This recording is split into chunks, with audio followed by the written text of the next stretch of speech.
حضرت امام حسین رضی اللہ تعالیٰ عنہ حق کی دعوت کو لے کر کھڑے ہوئے، اور یزید ان کے مقابلے میں وہ باطل کی دعوت کے ساتھ میں تھا۔ ایک طرف باطل تھا اور دوسری طرف حق تھا۔ حضرت امام حسین رضی اللہ تعالیٰ عنہ جن کے ساتھ مشکل سے 72 لوگ تھے، اور یزید جس کے پاس حکومت تھی، بہت بڑا فوج پھاٹا تھا، اسلحہ تھا، ہر چیز تھی، اور حضرت امام حسین رضی اللہ تعالیٰ عنہ وہ بے بس تھے، لیکن چونکہ حق حضرت امام حسین رضی اللہ تعالیٰ عنہ کے ساتھ میں تھا، تو پوری دنیا جانتی ہے کہ حضرت امام حسین رضی اللہ تعالیٰ عنہ تو شہید ہو گئے، لیکن اللہ نے حق کو ختم نہیں ہونے دیا۔ جس حق کو لے کر حضرت امام حسین رضی اللہ تعالیٰ عنہ کھڑے ہوئے تھے، بعد میں انہی کی دعوت کو لے کر اللہ تبارک و تعالیٰ نے مختار ثقفی کو کھڑا کیا، اور مختار ثقفی نے ان تمام لوگوں کی لسٹ بنائی جو حضرت امام حسین رضی اللہ تعالیٰ عنہ کے مقابلے میں کھڑے ہوئے تھے۔ سب سے پہلے ابن زیاد جو فوج لے کر حضرت امام حسین رضی اللہ تعالیٰ عنہ کے مقابلے میں کھڑا ہوا تھا، مختار ثقفی نے اس کے ٹکڑے ٹکڑے کر دیے اور اس کو زندہ جلا، اس کو ٹکڑے کرنے کے بعد جلا دیا۔ اس کے بعد شمر ذی جوشن جس نے حضرت امام حسین رضی اللہ تعالیٰ عنہ کو برچھا مار کر گھوڑے پر سے گرایا تھا اور آپ کو شہید کیا تھا، مختار ثقفی نے اس کے محل پر حملہ کیا، اس کے دھڑ کو جلا دیا اور اس کے سر کو لے کر آیا کوفہ کی گلیوں میں، اور بال اس کے ہاتھ میں پکڑے ہوئے تھے اور اس کی منڈی لٹک رہی تھی نیچے، جیسے بکر قصاب لوگ بکرا کاٹنے کے بعد اس کے دونوں کان پکڑ کے اس کی منڈی کو بازو میں رکھتے، ایسے ہی مختار ثقفی نے شمر ذی جوشن کے سر کے بال پکڑے،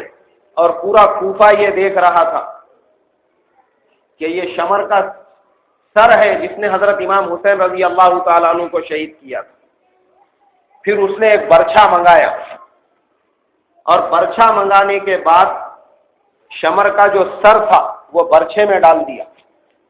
اور اس برچھے کو ایسا گھوڑے کے اوپر لے کر پورے کوفہ میں چکر کاٹنے لگا، تاکہ پورا کوفہ یہ منظر دیکھ سکے کہ جس حق کو لے کر حضرت امام حسین رضی اللہ تعالیٰ عنہ کھڑے ہوئے تھے، وہ حق ختم نہیں ہوا بلکہ وہ باطل ختم ہو گیا۔ جس باطل کو لے کر یزید نے ابن زیاد کو اور شمر ذی جوشن کو بھیجا تھا، دیکھو یہ وہ باطل ہے۔ اور علامہ کمال الدین دمیری رحمۃ اللہ علیہ نے حیات الحیوان میں یہ واقعہ لکھا ہے، وہ یہ فرماتے ہیں کہ جب مختار ثقفی نے شمر ذی جوشن کا سر اپنے سامنے رکھا تو اس وقت ایک کالا سانپ نکلا ایک جگہ سے، اور وہ شمر کی ناک میں گھسا، پھر اس کے ناک کے دوسرے سوراخ میں سے باہر نکلا اور پھر اس کے منہ میں داخل ہونے کی کوشش کرنے لگا،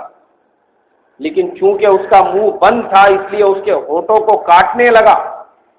اور کاٹنے کے بعد واپس اس کی ناک میں داخل ہو گیا اور اس کے بھیجے کو کریدنے لگا۔ حق جو تھا حضرت امام حسین جس کو لے کر کھڑے ہوئے تھے، اللہ نے اس کو ختم ہونے نہیں دیا، بلکہ یہ جو باطل تھا ابن زیاد کے ٹکڑے ہو گئے، شمر کو جلا دیا گیا اور اس کا سر پڑا ہوا تھا سامنے، دفن ہونے سے پہلے ہی اللہ کا عذاب اس کے اوپر مسلط ہو گیا۔ اور وہ یزید جو حضرت امام حسین کے مقابلے میں کھڑا ہوا تھا، اللہ نے اس کے اور اس کی نسل سے برکت کو ختم کر دیا، ختم ہو گئی برکت اس کی نسل۔ اور جس حکومت کے لیے اس نے اللہ کے پیارے نبی صلی اللہ علیہ وسلم کے آل حضرت امام حسین رضی اللہ تعالیٰ عنہ کو شہید کیا تھا، مشکل سے 2.25 سال یا 3 سال وہ حکومت کر سکا، اس سے زیادہ اس کو حکومت نصیب نہیں ہوئی، اور اللہ نے اس کی نسل کو ختم کر دیا۔ اس کے بعد میں صرف ایک بیٹا اس کو پیدا ہوا، اس کے بعد اولاد نہیں ہوئی، اس کے بیٹے کو بھی کوئی اولاد نہیں ہوئی، اس کی نسل وہیں پہ منقطع ہو گئی۔ اس کے بیٹے کا نام معاویہ تھا۔ اس کی جب حکومت ختم ہو گئی، اب اس کے خاندان میں کوئی حکومت کرنے والا ہی نہیں تھا، تو پھر مروان ابن حکم وہ خلافت کی گدی کے اوپر بیٹھ گیا، ختم ہو گئی، اس کی نسل ہی ختم ہو گئی یزید کی۔ اللہ نے پوری دنیا کے انسانوں کو یہ سبق دیا کہ دیکھو، حق حضرت امام حسین کے ساتھ میں تھا، وہ آج تک دنیا میں حق باقی ہے، حضرت امام حسین کی نسلیں بھی باقی ہے، پھر ان کی اولاد میں حضرت امام زین العابدین، ان کے بیٹے حضرت امام جعفر صادق، ان کے بیٹے حضرت موسیٰ کاظم، اور پھر ان کی اولاد کا سلسلہ چلا، جن میں آگے چل کر حضرت سیدنا عبد القادر گیلانی رحمۃ اللہ علیہ پیدا ہوئے، جن کو ہم لوگ غوث پاک رحمۃ اللہ علیہ بھی کہتے اور عبد القادر جیلانی رحمۃ اللہ علیہ بھی کہتے، وہ پیدا ہوئے، وہ بھی حضرت امام حسین رضی اللہ تعالیٰ عنہ کی اولاد میں سے تھے، اور آج تک دنیا میں یہ سلسلہ چل رہا ہے، ان کی اولاد ختم نہیں ہوئی، لاکھوں کروڑوں کی تعداد میں آج ان کی اولاد دنیا میں باقی ہے، لیکن یزید کی اولاد کا سلسلہ ختم ہو گیا اسی وقت میں۔ 2-2.5 سال اس نے حکومت کی، ایک بیٹا جن سکا، وہ بھی بیچارہ مشکل سے کچھ 6 مہینے بھی اس نے حکومت نہیں کی، اس کے بعد اس کا بھی انتقال جوانی میں ہو گیا، اور مروان ابن حکم جو ہے وہ خلافت کی کرسی پہ آ کے بیٹھ گیا، ان کا خاندان کا سلسلہ ہی اڑ گیا وہاں سے، اب دوسرے خاندان کے ہاتھ میں حکومت آ گئی۔ لیکن حضرت امام حسین رضی اللہ تعالیٰ عنہ جو حق کے ساتھ میں تھے، اللہ نے اس حق کو آج تک دنیا میں باقی رکھا۔ پھر ہم آگے